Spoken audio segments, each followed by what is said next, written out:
Assalamualaikum everyone! Another day, another video! Ang serye natin ngayon ay dito sa palengke. Ito, bumibili nga kami ng mga arena at mga kakailanganin namin sa bahay.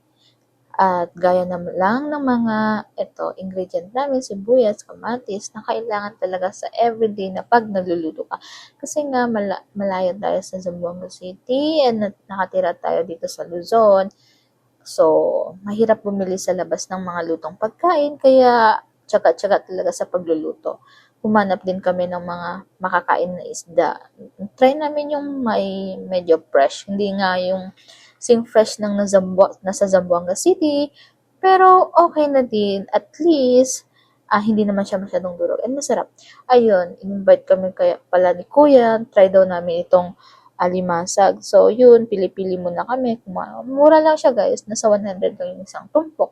Tapos, binigyan niya lang kami ng 150. Dalawa na yung tumpok. Kaya, magluluto talaga tayo ng alimasag for today's video. Tapos, bumili din kami ng extra isda kasi gusto nga ng kaibigan ko na magluluto ng paksiw para ma-feel ang essence ng Zamboanga City. Mga fresh at bagong huli! Ito na rin pala ang mga sangkap na nabili namin. Nilagay muna namin sa isang bilao. May sili, sibuyas, kamatis, at luya, bawang.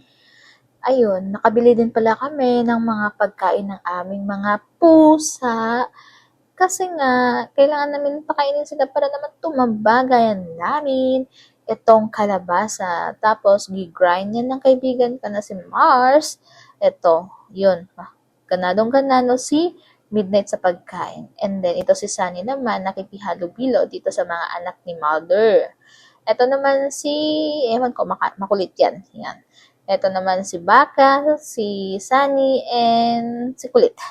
Tapos ito yung alimasag na pinakuluan, no? Pala ay ginisa ng kaibigan ko para mas malasa ang mga alimasag natin. Pwede na namin tong i-try kainin kasi luto na siya. So, nag-try siya. Nagpatikim siya sa akin na paano daw kinakain nila ito sa kanilang mga lugar. So, ang ginagawa niya, maglalagay daw ng suka. Pero, ang natira ay niluto namin gamit ang buttered and garlic.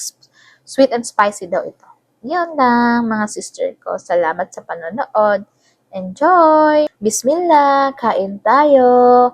With this fried rice na ginawa ni Sister Mas. Thank you for watching. Maasalama.